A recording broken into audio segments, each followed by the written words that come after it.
अस्सलाम वालेकुम dear students, उम्मीद करता हूँ आप सारे खैरियत से होंगे। लर्निंग कॉलेजेस के यूट्यूब चैनल के ऊपर एक और वीडियो लेक्चर के साथ यहाँ मौजूद हैं। आज वाले वीडियो लेक्चर में हम लोग पढ़ेंगे, प्रीवियस टॉपिक को ही कंटिन्यू करेंगे। आज का जो हमारा टॉपिक होगा वो होगा बच्चे आपके पास के how carbon dioxide transport inside our body. तो बुक के अंदर लिखा होगा कार्बोक्सी हीमोग्लोबिन, ये चीज़ गलत है। कार्बोक्सी हीमोग्लोबिन नाम की कोई भी चीज़ नहीं बनती, बल्कि आपके पास जो second way of transport of carbon dioxide होता है वो होता है आपके पास कार्ब अमाइन हीमोग्लोबिन की फॉर्म में।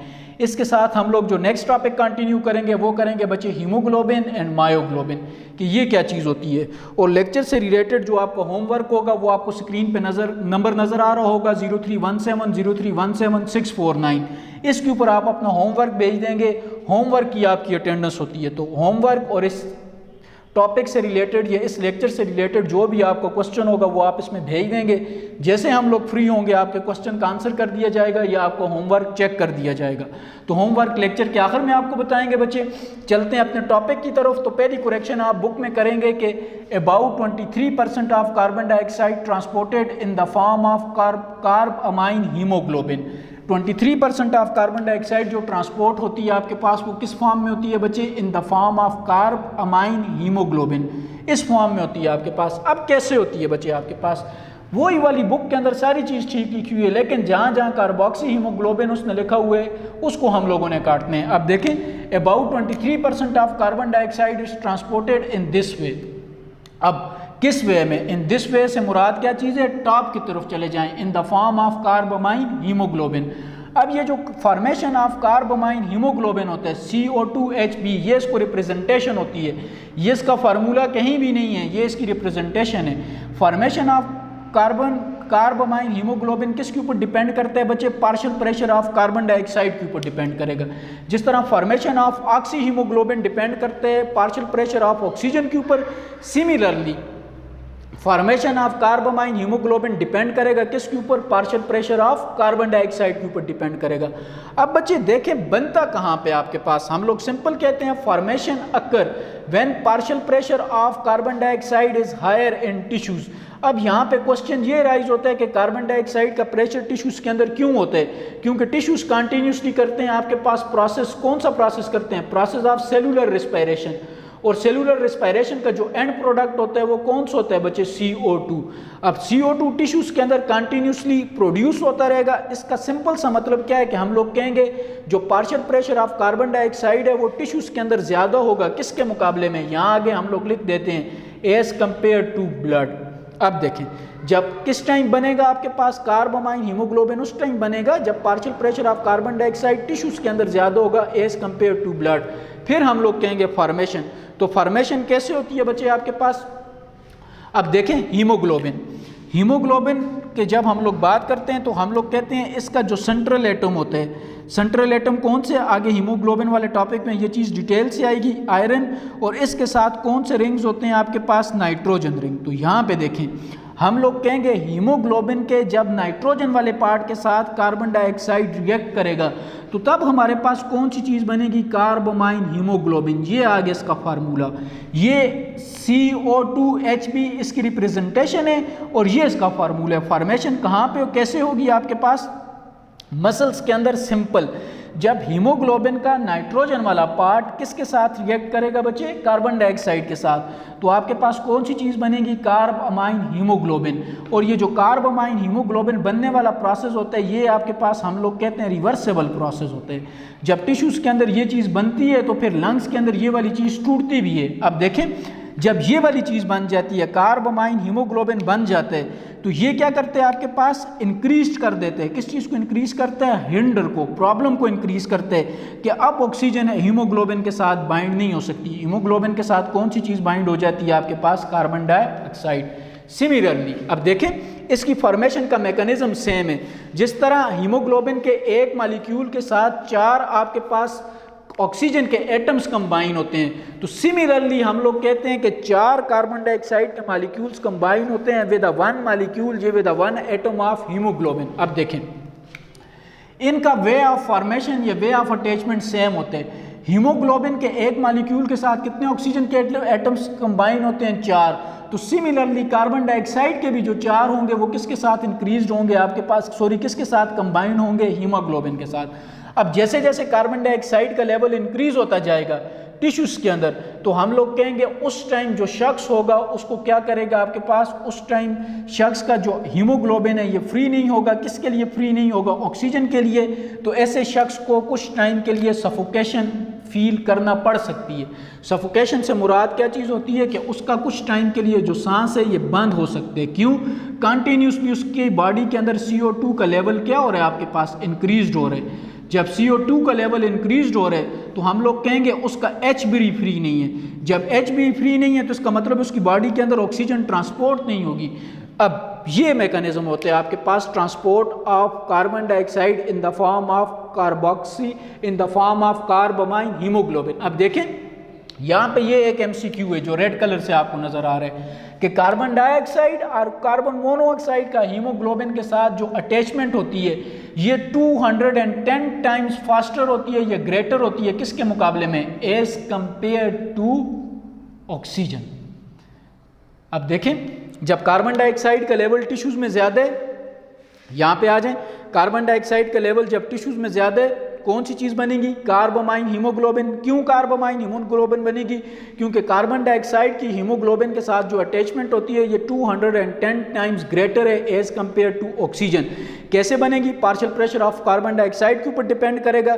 टिश्यूज के अंदर जब partial pressure of carbon dioxide ज़्यादा होगा ये कार्बन डाइऑक्साइड हीमोग्लोबिन के नाइट्रोजन वाली साइड के साथ रिएक्ट करके कार्बामाइन हीमोग्लोबिन बनाएगी। ये कार्बामाइन हीमोग्लोबिन आपके पास लंग्स में जाके दोबारा स्प्लिट करेगा, HbN2 मतलब हीमोग्लोबिन फ्री हो जाएगा और कार्बन डाइऑक्साइड बॉडी से रिलीज हो जाएगा। अब हम लोग कहते हैं जब ये चीज़ बनती है तो फिर हीमोग्लोबिन फ्री नहीं होता। जब हीमोग्लोबिन फ्री नहीं होता तो इसका मतलब है कि ऐसा शख्स जिसके अंदर ये वाला मैकेनिज्म हो रहा है तो कंटिन्यूसली कुछ टाइम के लिए उसको फिर किस चीज़ को फेस करना पड़ता है, सफोकेशन को। तो ये तो था बच्चे आपके पास सेकंड वे में। सेकंड वे में बुक में लिखा हुआ है कार्बोक्सी हीमोग्लोबिन, उसको करेक्ट करके आप लोग लिखेंगे in the form of carbamino haemoglobin. अब बच्चे इसके बाद डिजॉल्व स्टेट है। डिजॉल्व स्टेट में कैसे कार्बन डाइऑक्साइड ट्रांसपोर्ट करती है आप अपने होमवर्क में देख सकते हैं, ये चीज़ लिखी हुई है, ये आपका होमवर्क है। ये आप सर्च करने के बाद बहुत छोटा सा मामूली 2-3 लाइनें हैं वो आप लोग मुझे भेज देंगे। अब आगे जाएंगे।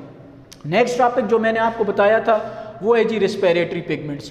तो रिस्पिरेटरी पिगमेंट्स की सबसे पहले डेफिनेशन कि रिस्पिरेटरी पिगमेंट्स कौन से होते हैं तो हम लोग कैसे डिफाइन करते हैं, pigments that are involved in transport and storage of respiratory gases. वो वाले पिगमेंट जो इन्वॉल्व होते हैं transport and storage of respiratory gases. तो रिस्पिरेटरी गैसेस दो होती हैं बच्चे, ऑक्सीजन प्लस कार्बन डाइऑक्साइड। इनकी स्टोरेज और इनको बॉडी से रिमूव करवाना जिन पिगमेंट्स के जिम्मे होते हैं उन पिगमेंट्स को हम लोग किसका नाम देते हैं, this type of pigments are known as respiratory pigments. तो how we term are respiratory pigments, the pigments that are involved in transport and storage of respiratory gases, this type of pigments are known as respiratory pigments. और हमारे course के अंदर या हमारी book के अंदर जो रिस्पिरेटरी पिगमेंट डिस्कस किए हुए हैं वो दो किए हुए हैं बच्चे, एक है HB और एक है आपके पास MB। दोनों का क्या डिफरेंस होता है, दोनों की क्या फंक्शन है, आइए देखते हैं बच्चे। सबसे पहले हमारे पास हीमोग्लोबिन है, इसकी डिस्कवरी, इसको डिस्कवर किया था होनफेल्ड ने 1840 में। सबसे पहले इसकी डिस्कवरी किसने की थी कि या ये किसने बताया था कि हीमोग्लोबिन प्रोटीन इन नेचर है और ये किसके साथ कंबाइन होते हैं, ऑक्सीजन के साथ। होनफेल्ड ने 1840 में बताया था, इस वजह से हम लोग इसकी डिस्कवरी कहते हैं कि होनफेल्ड ने किया था। और इसकी जो एक्सरे स्ट्रक्चर है या इसकी जो स्ट्रक्चर है, जो डायग्राम हमारी बुक में बताई हुई है, जो आपका होमवर्क है, ये 1959 में मैक्स पर्ज ने क्या किया था आपके पास, डिस्कवर की थी। स्ट्रक्चर डिस्कवर की थी मैक्स पर्ज ने और हीमोग्लोबिन को खुद डिस्कवर किया था होनफेल्ड ने 1840 में। अब इसको आप डिफाइन कैसे करोगे बच्चे, मेटालोप्रोटीन। मेटालोप्रोटीन से मुराद क्या चीज़ है कि प्रोटीन होगा जिसका जो सेंट्रल पार्ट होगा उधर कोई ना कोई आपके पास मेटल होगा, और इस केस में जो मेटल होता है वो कौन सा होता है बच्चे, iron. A metalloprotein present in the blood of all vertebrates, जितने भी वर्टेब्रेट्स होते हैं उनके ब्लड में प्रेजेंट होता है एक्सेप्ट सम फिशेस। आगे लिखा हुआ है कुछ फिशेस के अंदर नहीं होता। कौन सी फिशेस होती हैं, प्रीवियस लेक्चर अगर आप लोगों ने देखा हो तो उसमें हमें पता चल जाता है कि कौन सी फिशेस या कौन सी मछलियों के अंदर रिस्पिरेटरी पिगमेंट हीमोग्लोबिन नहीं होता तो कौन सी चीज़ होती है। अब बच्चे discovery, structure, definition, metalloprotein present in the blood of all vertebrates except some fishes. तो कौन सी फिशेस के अंदर नहीं होता, हमें पता है, मेरीन फिशेस के अंदर। यहाँ पे कौन सी फिशेस से मुराद, मेरीन फिशेस के अंदर नहीं होता। रिस्पॉन्सिबल फॉर, अब इसका फंक्शन क्या होता है बच्चे, तो हम लोग सिंपल कहते हैं कि जब ब्लड के अंदर ऑक्सीजन को ट्रांसपोर्ट करना लंग्स से ऑल पार्ट्स ऑफ बॉडी, ये इसका काम है, और ऑल पार्ट्स ऑफ बॉडी से कार्बन डाइऑक्साइड को लेके दोबारा लंग्स के पास आना, ये भी इसका काम है। तो स्टार्ट में मैंने आपको बताया था रिस्पायरेटरी गैसेस का कंसर्न, रिस्पायरेटरी पिगमेंट्स का कंसर्न किसके साथ होते हैं, रिस्पायरेटरी गैसेस। तो रिस्पायरेटरी गैसेस कौन सी, ऑक्सीजन और कार्बन डाइऑक्साइड। तो हम सिंपल कहते हैं कि लंग्स से पूरी बॉडी को ऑक्सीजन देना और पूरी बॉडी से कार्बन डाइऑक्साइड को लेके आने की जिम्मेदारी किसकी होती है, आपके पास हीमोग्लोबिन की। अब बच्चे हम लोग कहते हैं कि हीमोग्लोबिन का डायरेक्ट कंसर्न किसके साथ होता है, रेड ब्लड सेल्स के साथ।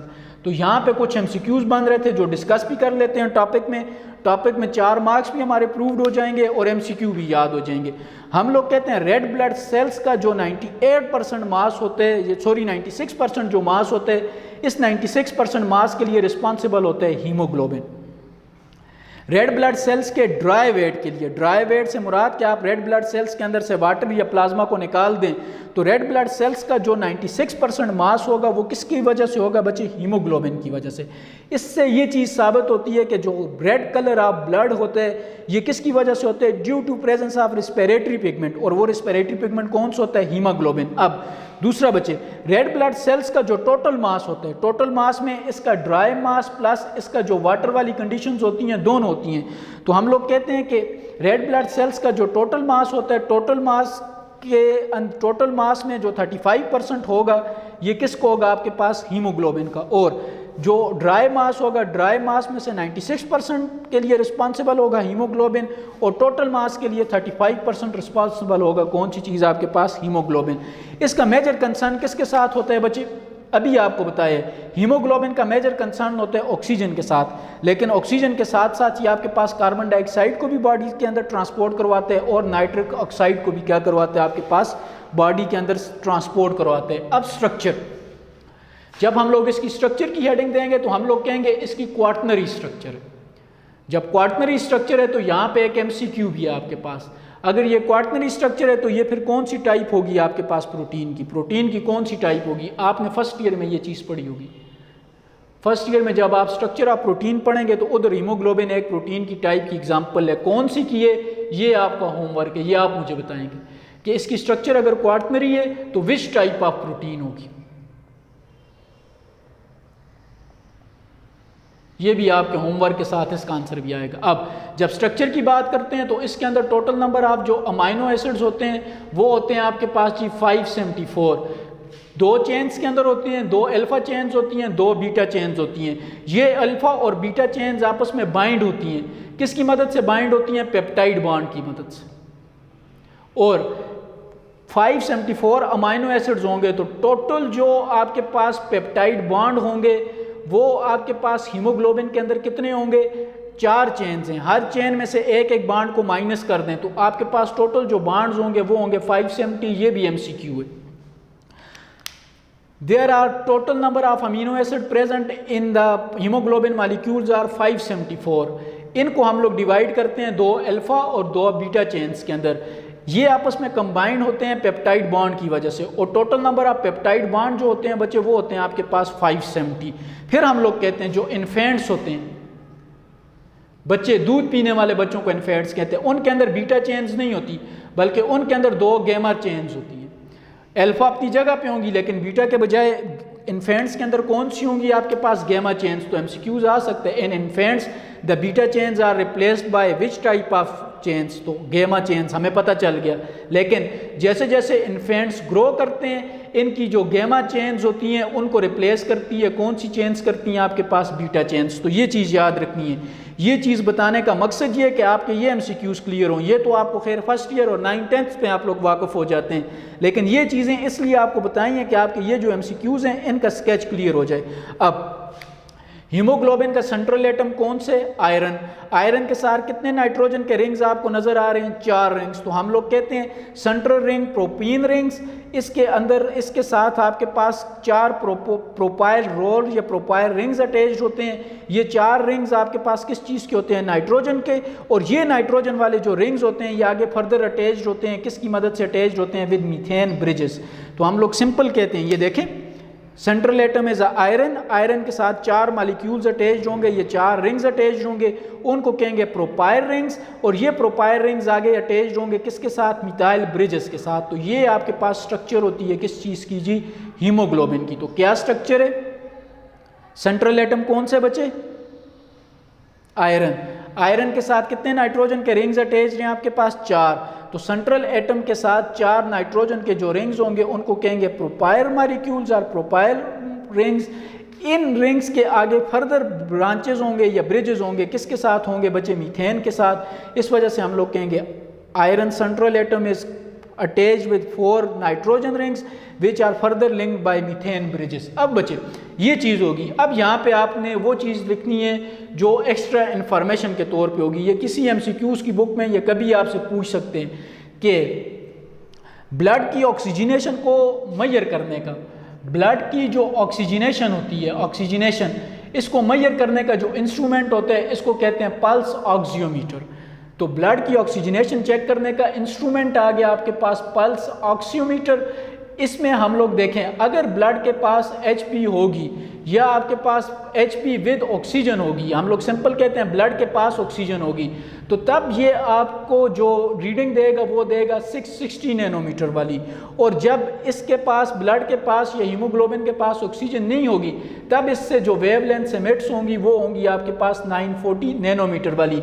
तो इसकी बेस पे हम लोग कहते हैं कि हमारा जो ब्लड है वो ऑक्सीजनेटेड है या नहीं है। तो ये हमें किसकी मदद से पता चलता है कि ब्लड की ऑक्सीजनेशन को मेजर करने के लिए हम लोग एक इंस्ट्रूमेंट यूज़ करते हैं। वो इंस्ट्रूमेंट कौन सा होता है आपके पास? पल्स ऑक्सीयोमीटर। अब एक्सेप्शन दोबारा देखें, अगर haemoglobin outside the red blood cell present होगा तो फिर इसका क्या फंक्शन होगा? MCQ में आ सकता है आपके पास। अगर MCQ में नहीं आ सकता तो फिर भी जर्नल इन्फॉर्मेशन होनी चाहिए। कम से कम कल को हम कोई टॉपिक या हीमोग्लोबिन का कोई फंक्शन डिस्कस कर रहे हो या कोई डिस्कस कर रहे हो तो हमें ये पता होना चाहिए कि इसका काम खाली ऑक्सीजन को ट्रांसपोर्ट करना नहीं होता, बल्कि जब ये हीमोग्लोबिन रेड ब्लड सेल्स के बाहर प्रेजेंट होता है, उन सेल्स में प्रेजेंट होता है जिधर रेड ब्लड सेल्स खुद बनते हैं, तब इसका काम होता है एंटीऑक्सीडेंट। एंटीऑक्सीडेंट के तौर पर काम करते हैं। क्या मतलब एंटीऑक्सीडेंट? किल करते हैं। किस चीज़ को किल करेगा? माइक्रोब्स को। इसके अलावा इसका दूसरा फंक्शन होता है ये आयरन मेटाबॉलिज्म में क्या करेगा? हेल्प करेगा। तो एक्सेप्शन आपको पता होनी चाहिए कि हीमोग्लोबिन का काम रेड ब्लड सेल्स के अंदर ऑक्सीजन को ट्रांसपोर्ट करने है। अगर ऑक्सीजन के अंदर ये नहीं प्रेजेंट, अदर सेल्स के अंदर प्रेजेंट है, मैक्रोफेजेस के अंदर प्रेजेंट है, ये किसी और टाइप्स ऑफ सेल्स के अंदर प्रेजेंट है, तो हम लोग कहेंगे तब इसका काम होगा एंटीऑक्सीडेंट, या ये किस चीज़ को रेगुलेट करेगा? आयरन मेटाबॉलिज्म को। नेक्स्ट है बच्चे मायोग्लोबिन। बुक के अंदर एक लाइन लिखी हुई है, क्यों लिखी हुई है मैं आपको भी बताता हूँ। Myoglobin is also a respiratory pigment discovered, first discovered, इसकी स्ट्रक्चर भी डिस्कवर की थी जॉन नेड्रियो ने इन 1958। जॉन नेड्रियो ने इसकी स्ट्रक्चर डिस्कवर की थी 1958 और हीमोग्लोबिन की स्ट्रक्चर डिस्कवर की थी पर्स ने 1959। तो दोनों को 1962 में कौन सी चीज़ मिली थी? नोबेल प्राइज़ मिला था। दोनों ने नोबेल प्राइज़ को शेयर किया था। तो 1958 में इसने स्ट्रक्चर डिस्कवर की थी और 1959 में पर्स ने की थी। अब देखें मायोग्लोबिन का एक ही फंक्शन लिखा हुआ है कि ये ट्रांसपोर्ट करते हैं ऑक्सीजन को मसल्स की तरफ, और जितने टाइप्स ऑफ मसल्स होते हैं सब के अंदर मायोग्लोबिन प्रेजेंट होता है except smooth muscles. MCQ, all type of muscle, type 1 muscle, type 2 muscle, type 2A muscles, type 2B muscles, all type of muscles contain myoglobin except which type of muscles? तो which type of muscles बचे? Smooth muscles. अब हम लोग क्या कहते हैं, myoglobin इसलिए आपके पास मसल्स को ऑक्सीजन प्रोवाइड करता है क्योंकि ये फास्टर ट्रांसपोर्ट करता है देन हीमोग्लोबिन। हीमोग्लोबिन के मुकाबले में आप देखें हीमोग्लोबिन का काम होता है ऑक्सीजन प्रोवाइड करना, लेकिन मसल्स तो कंटिन्यूसली आपके पास मूवमेंट करते हैं, मसल्स को तो ज़्यादा ऑक्सीजन चाहिए। इसका मतलब है मसल्स के पास फास्टर ऑक्सीजन आनी चाहिए। तो मसल्स को फास्टर ऑक्सीजन प्रोवाइड करने के लिए जो रेस्पिरेटरी पिगमेंट प्रेजेंट होता है वो कौन सा होता है बच्चे? मायोग्लोबिन। ये थ्योरी है। देखें मैं दोबारा अपनी बात रिपीट कर रहा हूँ, ये बुक वाली स्टेटमेंट मैंने उठाई है, लेकिन नीचे मैंने ये आपको बताया कि इज़ अ थ्योरी, ये थ्योरी है, प्रूव्ड नहीं है। सिर्फ साइंटिस्ट ये एजम्पशन करते हैं कि मसल्स को ज़्यादा तेज़ी से ऑक्सीजन रिक्वायर्ड होते हैं as compare to other parts of body, so that's why a myoglobin is present in muscles, क्योंकि ये मसल्स को तेज़ी से क्या चीज़ प्रोवाइड करें, ऑक्सीजन प्रोवाइड करें और मसल्स अपनी मूवमेंट करें। अब बच्चे देखें, अब इसके अंदर मायोग्लोबिन को कंट्रोल कौन से जीन करते हैं, आपके पास MB जीन, और इसके अंदर जो total number of amino acids होते हैं वो होते हैं 153, 574 बड़े होते हैं, 153 छोटे होते हैं। इस वजह से ये फास्टर होते हैं एज़ कम्पेयर टू हीमोग्लोबिन। तो ये तो था बच्चे आज का वीडियो लेक्चर। आज का वीडियो लेक्चर सिंपल था, इतना मुश्किल नहीं था, लेकिन इसको इंटरेस्टिंग MCQ के पॉइंट ऑफ व्यू से और बोर्ड के पॉइंट ऑफ व्यू से बनाने की कोशिश की है। अगर रेस्पिरेटरी पिगमेंट में हीमोग्लोबिन आता है तो बुक वाला लिखेंगे तो वो सिंपल होगा, ये चीज़ लिखेंगे, स्ट्रक्चर लिखेंगे, किसने डिस्कवर किया था, क्या क्या किस चीज़ के लिए रिस्पॉन्सिबल होता है, तो फिर एग्जामिनर के ऊपर, एग्जामिनर के सामने हमारी प्रेजेंटेशन कुछ मार्क्स लेने के काबिल हो जाएगी। तो इससे रिलेटेड जो आपका होमवर्क है वो है कि जी स्ट्रक्चर ऑफ या डायग्राम ऑफ हीमोग्लोबिन, और दूसरा जो है वो शार्ट क्वेश्चन ही आपके पास एक लाइन में इसका आंसर है कि how transport of carbon dioxide occur in dissolve state. तो ये काम करने के बाद नंबर पे भेज दीजिएगा। नेक्स्ट वीडियो लेक्चर में आएंगे तो रेस्पिरेटरी डिसऑर्डर डिस्कस करेंगे। तब तक अपना ख्याल रखिएगा। शुक्रिया, वस्सलाम, खुदा हाफ़िज़।